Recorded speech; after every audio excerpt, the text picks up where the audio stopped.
Hey people, Fernando doing another video for more survivalists. In this case, talking about survival knives, specifically about types of steel. What would be the best steel for your survival knife? Well, before we go on, this is a topic I've covered before many times, but always a question still arises, and I think it's worth entertaining. Now, before I even go into steels, I think that there's other things that are more important. Basically, your blade geometry, your knife design, how comfortable is that handle or not? Even the sheath, is it a good sheath? I mean, for example, I have this Ukrainian knife that I like quite a lot. I haven't put a lot of use into it, to be honest, but I know what I'm getting here. It's a very decent little knife for 40 bucks, decent leather sheath, fire steel. This is a nice combo right there. So this is very nice. This is perfect, actually. This is, I think, 1065 carbon steel. That's a steel I like quite a bit. I actually like it more than your 1095 typical steel found in survival knives. This is usually tougher, while not sacrificing pretty much any kind of edge retention. Even it's cheaper at times, so not a bad option. I think it's quite nice. Still carbon steel. You still have to watch out for rust and so on, but you have a nice knife right there. Now, this sheath, is it ideal for all things survival?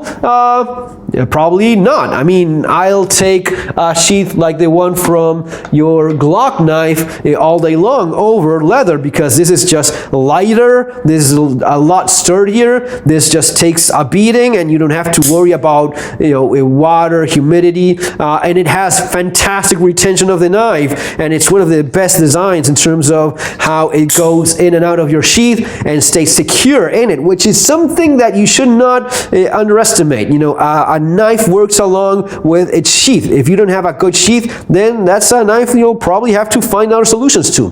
But I think those things are often a lot more important than the steel used in the knife. And it's often the case that the steel used is one of the more important factors when it comes to determining the price of the knife. I know it shouldn't be that way, and with certain knife manufacturers, and especially when you're looking at some of the blacksmith that have more of a renowned name in the community, you will pay for that instead of the material that they're using. But for most cases of mass market knives, some of the commercial available ones, it's usually going to be that the steel used is very much related to how much you're paying for it. So if you have some of the more premium fancy steels, your M390s, your LMAX, or whatever it is that is out there these days that you're into, usually the fancier the steel, the more expensive the knife will be. And I mean, I've been there.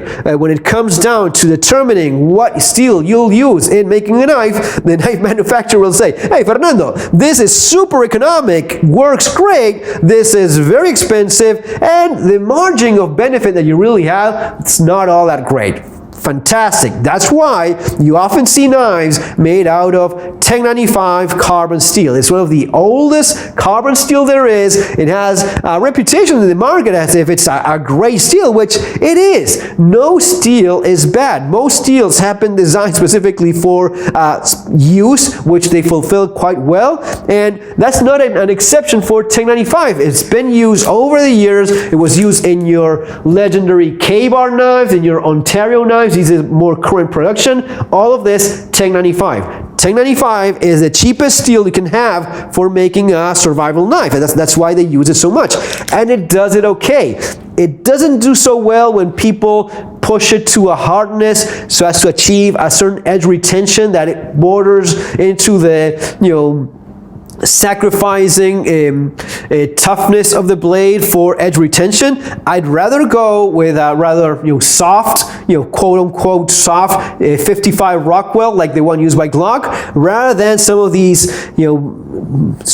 survival knives out there that are more likely to suffer catastrophic failures when you're doing things for which a knife is honestly not intended, such as hammering with against a rock or a brick or a wall, or using it as a pry bar. All things that if you have a little bit of a softer tempering, it will take it much better. But it comes down mostly to, if you have a well-designed knife, a good blade geometry, if you have a decent sheath that keeps your knife secure, then as long as it's properly heat treated, most steels will do just fine. Now, we all get that, but if we're looking at equal blade designs and geometries and all of this stuff, which one would be the best? Well, I would immediately just get rid of anything that's carbon steel. You have some of the cheapest knives made of carbon steel. You have some of the more premium or expensive carbon steels used in knives as well. Your 3V, which is a very tough carbon steel, well, that's going to be expensive.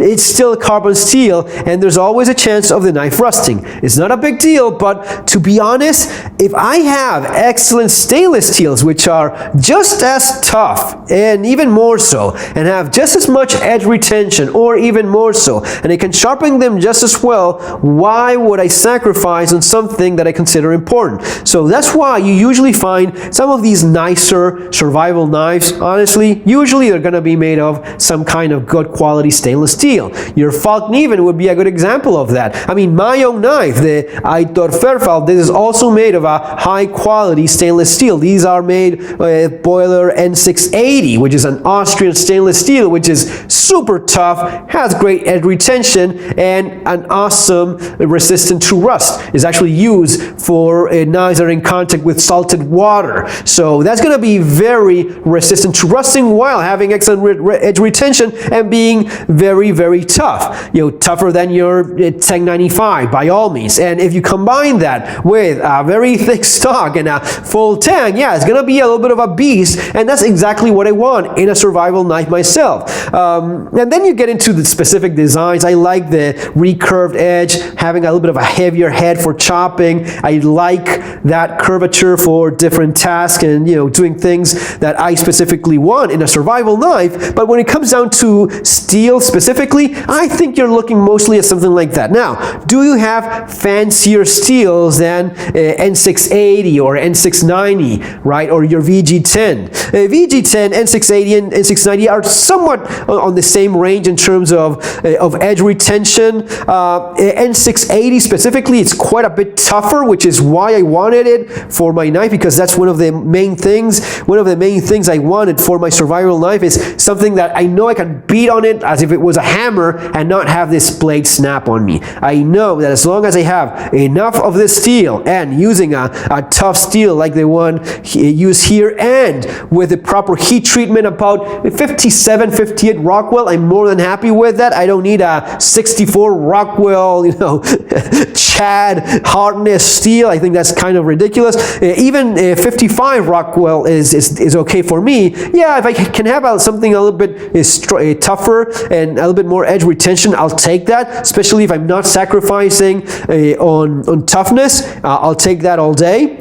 And basically that's why we went with that. Now, do you have fancier steels? Yes, your M390 will have quite a bit more edge retention. Not that the average person will even notice that, but when you go down into the testing, for example, if you test like cutting cardboard, this thing will cut maybe a third of what the N680 I thought will cut before you need to sharpening it again. You will cut 3 times as much before this loses its edge. Maybe if this is a different brand with a harder heat treatment, it would get a little bit closer, but still you will have a more edge retention here than with your 1095. Now with your M390, yeah, it will have even more edge retention, and it's quite tough as well. Now, is it tougher for some of these destruction tests where you start slamming on the blade? Well, that's really not what people buying fancy knives are all about. If you just want something to beat the crap out of, you buy yourself a Glock knife, you buy yourself a freaking machete.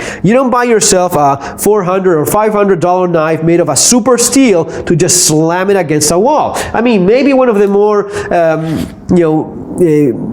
ironic aspects of that would be your Bussy knife, which is, yes, an expensive knife which is made out of a very specific Infi steel combining with a specific heat treatment. And yes, these things are very, very tough. They don't have the best edge retention. Actually, that one will have better edge retention. It will cut more before it needs to be resharpened than your Infi knife. And when it comes down to destruction, yeah, given the amount of metal that you have, it's gonna be pretty much on the same league. I would not have a problem having either one, and I'll take either one rather than a knife that's been hardened to a Rockwell hardness, mostly looking for a better edge retention. For me, that is not the end-all aspect. So if you ask me which one is the best steel, well, again, with carbon steels, I would just, not something I'd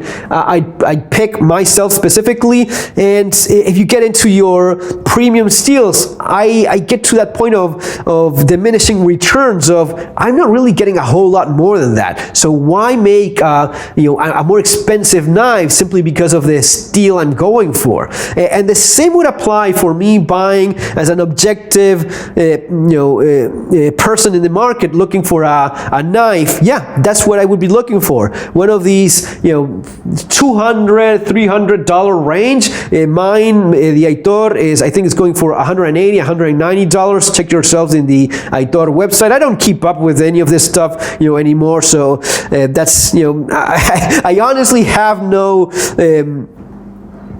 dog in the fight, even though I did design it myself. But this is an excellent option as well. The Falk-Nievens are fantastic. These are more than proven knives over the years. I'm not so much of a fan of the laminated steel thing. I think that given the destruction test that we've seen, a full VG10 blade is better. I'll take a full VG10 all day over the laminated. Yeah, I get it that it's the samurai way of making knives with the VG10 in the center and cheap ass 420 on the sides. Is that better? I don't exactly see how, but yeah, still a great knife. I would honestly go with the older one. If you find an older Falk-Nieven that is all VG10, yeah, take that all day. This is not bad at all, and I'm sure that you can put this through its paces and do it for digging, hammering, and all of sorts of abusive stuff, and it will take it just fine. And again, any knife at all that you can think of, enough leverage,